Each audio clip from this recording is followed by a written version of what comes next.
How did the Spiders bounce back after last Saturday's result? We'll find out if we bounce back this Saturday. I mean, they came ready to go on Sunday. You know, we had a good spirited practice on Sunday, and yesterday was pretty physical practice. Today, a little sloppy, but you know, we're limited in numbers, so I mean, you work with what you got with scout teams and things like that. But you know, we'll bounce back, and these guys are hard workers, good people, and they're gonna do whatever they got to do to win a football game. Your list of things to clean up starts with, do you have an obvious priority in your mind? Well, I think defensively, make plays when you have opportunities to make plays. Get the ball out. If you got an opportunity for an interception, you got to come down with it. You got to pull the ball out when you're tackling people. And we're not creating turnovers on defense. We're not, you know, getting the ball out. You know, and we're not going up and getting it, you know, when it's a 50-50 ball. And we got to have the 50-50 balls. That's why it's 50-50. Let's get at least 50 of them, not 0 of them. And so, you know, we got to work on that defensively. You know, offensively, you know, like I think I said, our wideouts have to be more explosive and play better. Our offensive line needs to play better than they did on Saturday. Our quarterbacks missed some, you know, sometimes all you see are some missed throws, but you know, we did miss some reads where we had some guys coming open into a window that they got to really work hard on and take those shots, you know, knowing that it's going to come open and anticipate it and throw it. How was Robert's arrival spark the Spider? Good. I mean, he's a good player. He can run. He's got some size to him. He's physical. Yeah, he's been really good, and we're thrilled to have him. I mean, he's a big factor in our offense. Coach, is your QB situation still one you're trying to work through and settle somewhat, or is this just something that you're going to deal with all year? Well, we're going to go with Kyle this week. You know, he didn't get enough people playing good around him. That's a problem. If you don't have people playing good around you in all aspects of it, you got issues. In the same way when Cam came in, you know, I don't think Cam had a lot of people. You know, Cam throws a ball in the 2-minute there, and everybody thinks, where's he throwing the ball? But the receiver ran the wrong route, and Cam throwing it where he's supposed to be. So Cam gets an incompletion instead of a 10 to 12 yard gain and keep the change going. He gets an incompletion. Everybody looks at Cam like, you know, what's your problem? But we did miss some reads. We had an open guy a couple times and didn't get it to him. So, you know, I think both of those guys, if they get some help around them in all aspects of it, you know, either one of them are going to be fine. How much do you lean on some of your seniors to remind everybody what you were able to turn around last year and do the same thing again this year? Because they went through it just like, you know, and some of the younger kids didn't. Yeah, I mean, it's probably the younger kids that didn't go through it aren't playing anyway. So I think our guys know, you know, the sense of urgency. I told them we can't panic, but there has to be a sense of urgency. Charleston Southern, with their offense, the way they were, as Bob said, they triple option, but they like to take shots downfield. How much of a challenge is this defensively for a team that can do so many different things like that? Well, it's a huge challenge. Normally when you play a triple option team, all they're wanting to do is just get a guy clean wide open and, you know, and then kind of heave it down there. This team can run the option, but they can get into one back and they can throw. He can progress in his reads, and then out of 2 back and off the triple option, the play action, and then they take their shots. They got 3 receivers that are legit. I mean, can go and catch and run and make you miss. So we got our work cut out for us. You know, we got to defend the option, obviously, but our corners and safeties got their work cut out for them. Defensively, it was 2 very defensive. Hey, you're asking a question today.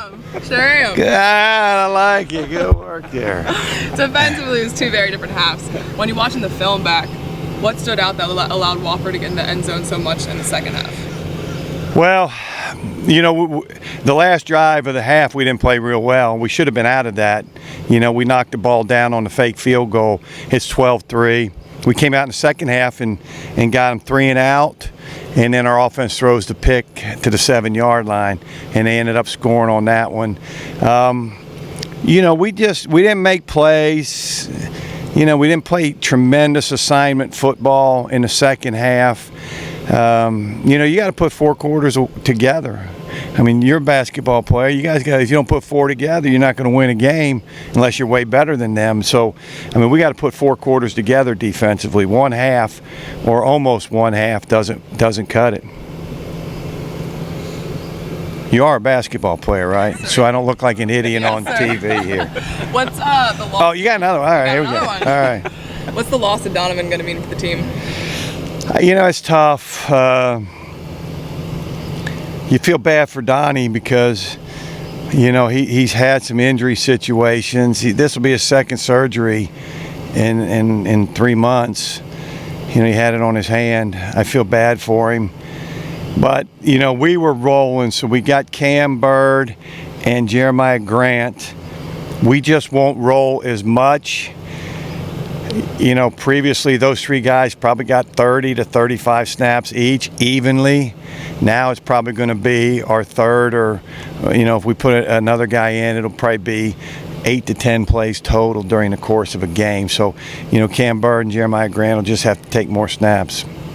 But they're both good. Bryson, what does the veteran's voice say this week after sort of a dispiriting defeat? Oh, it's just staying together, staying tight-knit, and just knowing that, you know, we've been in this position before, unfortunately, but we've always been able to bounce back and just keeping the main thing. You know, you can't really listen to the outside things, and you just got to stay tight-knit, man. We know what we can do as a team, and we're going to be able to execute it. What was the special sauce last year that allowed you to pull out of that early season skid? Again, please? What was the special sauce that allowed you to pull out of that early season skid last year? Oh, it was nothing special, just taking it 1 week at a time, 1 game at a time, 1 play at a time. That's all you can do. Can't really look at the big picture. That might cause a little bit of, you know, anxiety and stuff like that. We just take it 1 play at a time and just trusting your coaching and just trusting your technique and going out there and executing it. Do you think last year's start helps you being in this situation? Yeah, I mean, it's just building resilience from last year. Yeah, I feel like it helps us. We're not getting too down, you know, we're not getting too high. We're just, you know, we're just working every day, just taking a step to just be great on Saturday. How much more did you learn from Wofford that you might have gotten out of the Virginia game? Oh, yeah. I mean, overall, I feel like we took a lot of steps against Wofford. I feel like Virginia game, you know, I didn't really play my best as the standard that I could have played. But, you know, the Wofford game showed me that we have ability to be great. There's a couple little things, you know, that I need to clean up. And I know, like, a couple guys in the defense probably need to. But, yeah, I feel like we took those steps. We just got to put it all together. We're going to be great.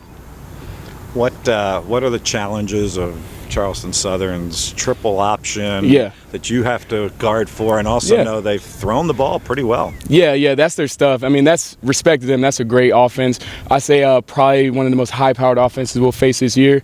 They take their shots when they need them. They like their one-on-ones. They have athletes on the outside that are really good. But we just got to stay honed in on it's just staying honed in and just respecting those guys, but also knowing we're going to come out and we're just going to trust ourselves and play.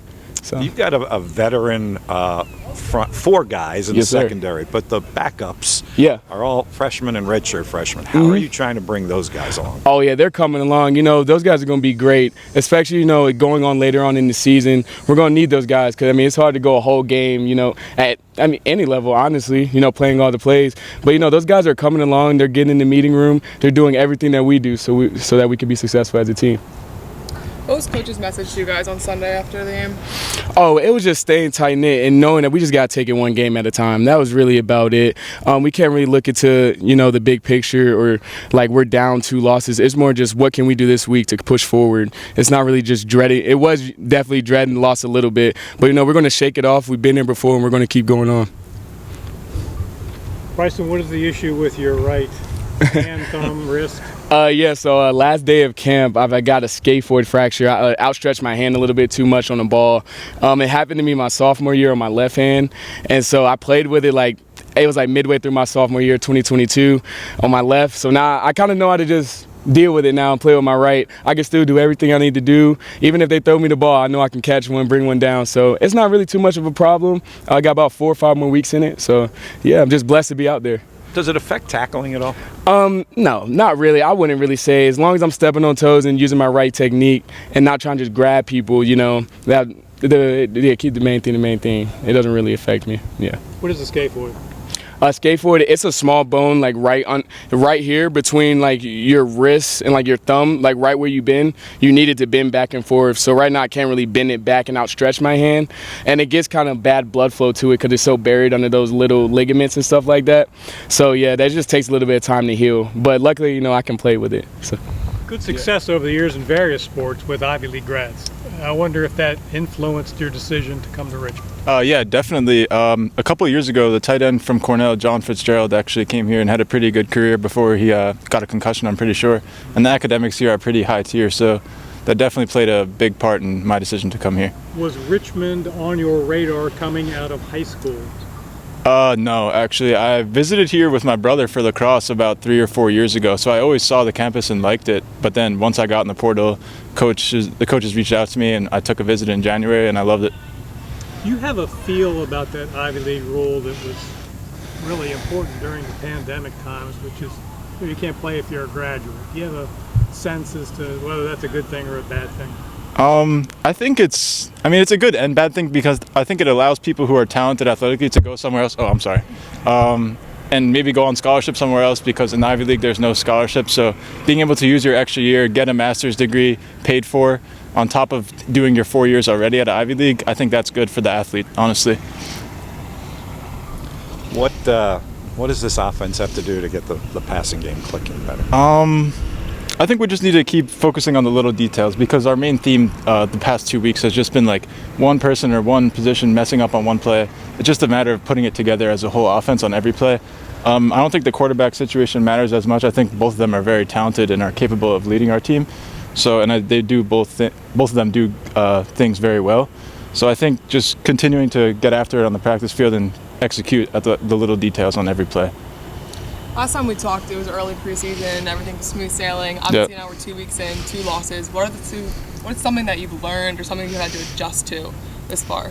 We're trying not to panic, and I don't think there is really any reason to panic. Yeah, we lost the first 2, but we're still have no conference losses, so we're still very in it to win the CAA. So I think just staying true to what we've been working on all summer and throughout camp, I think that's a good plan, and just keep working and getting better every day, not being complacent. Like, we're not just going to wake up and we're not like entitled to be the CAA champs. We need to work towards that every day. Can you kind of compare and contrast your roles as a blocking tight end and a pass catching tight end? And I'm pretty sure I know the answer to this, but what you like most to do out there in the offense? I like catching passes, obviously, but I mean, you got to earn it in the run game. Like, you're not going to get the ball thrown to you if you're missing blocks and letting your running backs get hit in the backfield. Like, you got to earn those catches and earn those targets. But yeah, I think definitely the pass game is my favorite.